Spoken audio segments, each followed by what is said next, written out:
Hey you all. So we received a question from one of our viewers on Move to Kenya. And welcome to Move to Kenya podcast. We are here to answer those questions. Now, first, I want to let you guys know that we do have a website called movetokenya.org.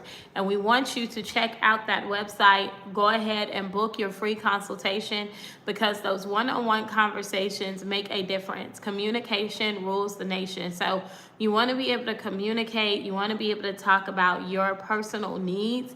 If you're considering moving abroad, traveling abroad, investing abroad, just being internationally involved. So we're here to help every step of the way.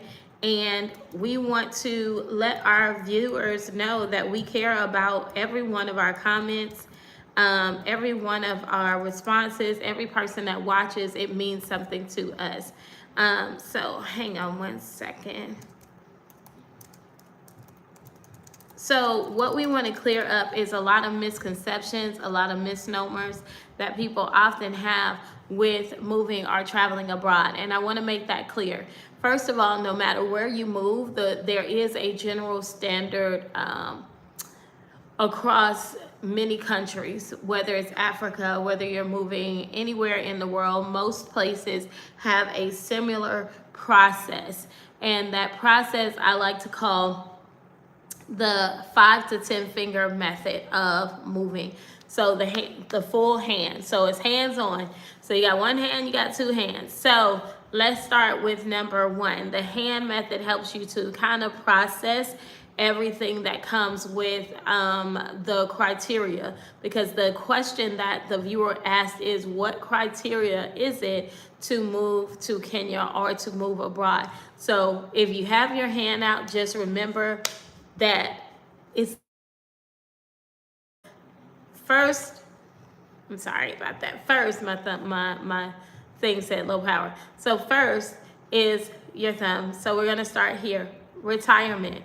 If you have retirement, that is one criteria that you can use to move abroad. If you have retirement, pension, things like that, military, veteran, all of that is that thumb, okay? The second with the hand method is going to be if you are a student. If you are a student and you are in school and you want to go to school abroad, that is another method of criteria that you can use to meet moving abroad. And that can fall under being an essential worker, having an essential trade of something like that. Now, but when you're an essential worker, that falls onto your middle finger, and that means that's a work visa that allows you to work in the country. But again, oftentimes that does not lead to permanent resident, citizenship. So that's another thing. Then there is also the method through family, relatives, marriage, things like that. That's an option also. So far we have retirement. We have, so after retirement, we said work, but school like a pensionato, school, if you go to school, getting permission through the international, if you're going to school in Kenya, and this is not just with Kenya, this is anywhere abroad. So you have retirement, you have school, you have work, and then you have relatives, things like that. That's the other one. Okay, so far we have done 4. And so from there, those are going to be some of the core ones that you're going to look at. And then lastly, you're also going to look at business. That isn't the last, but that's kind of the solid 5. So that's the hands-on method that I want you to remember. So whenever you look at your hand, you're like, okay, it makes sense. I'm able to kind of be anchored in the knowledge of it. So this is giving you a knowledge-based understanding of the general scope. It doesn't cover every nuance, but it gives you a starting point. And so go to movetokenya.org, whether you are considering moving to Kenya or not. If you're considering anything abroad, business, travel, anything, it's a good idea to check the website out, because we don't just help you with a move to Kenya. We still help if you're considering doing things abroad, because knowledge is power, understanding that. So there are some things that are non-negotiable no matter what country you go to. This is going to kind of fall into play with most countries. You will have to have some type of background check. That is a requirement. They will give you a background check. You will need to have that background check. You will most likely need to have a visitor's visa. The average visitor's visa is 90 days. Some countries it's longer, some countries it's shorter, some countries you're able to renew it, some countries you're not. But at the end of the day, some people it is considered just a visitor's visa. Some people some countries it is an ETA. So Kenya, it is an ETA where the visitor's visa is comprised in that. You have to have that. You have to have gotten approved to come and visit the country, and you do get it for 90 days. If you need to extend it, you will need to get an extension for longer than 90 days. So now I hope this helps you have some clarity. And whenever you don't get an extension, that's where you have to go do a passport run. And a passport run is where you have to go to another country, maybe a neighboring country, a nearby country for a few days before you can return, so that you do not overextend staying past your 90 days. So I hope that this helps. This is just the beginning. Click like, follow, and subscribe. We're going to go deep into this and make sure you understand each one of those solid 5. And there's a few more that you'll need to know, like if you're marrying a citizen, things like that, that you can talk about. But the 5-finger method does make it easy. So I like that method.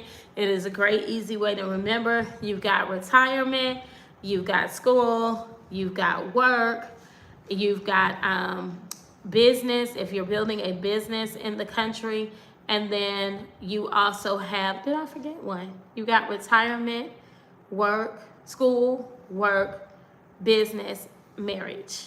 So those were the ones, but there's one that I forgot to mention that is also the most common one, which is digital nomad.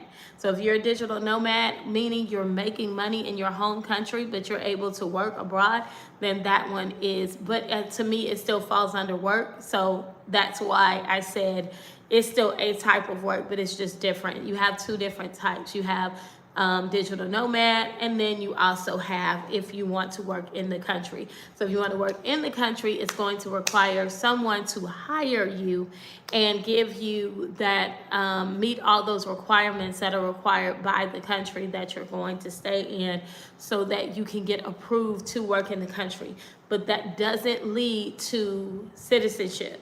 So you have to remember that just because you get permission to work in the country, you get permission to go to school in the country, doesn't mean you get permission to live in the country. So you need to know that difference. And I think that's not broken down enough.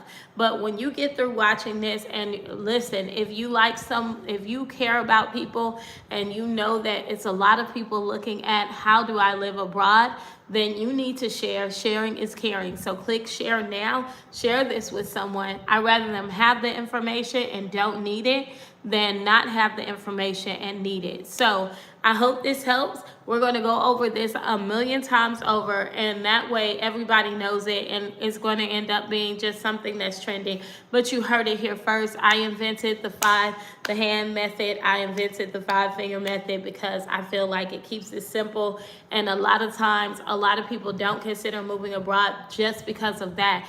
It can be so overwhelming. So sometimes you have to simplify it, you have to wheel back, and you have to say, you know what works for me and what makes it easy for those who are considering making such a big decision in their life. So thanks for watching. Click like, follow, subscribe. Thanks for watching Move to Kenya. Thanks for supporting our podcast. If you would like to support us, the link is in the bio.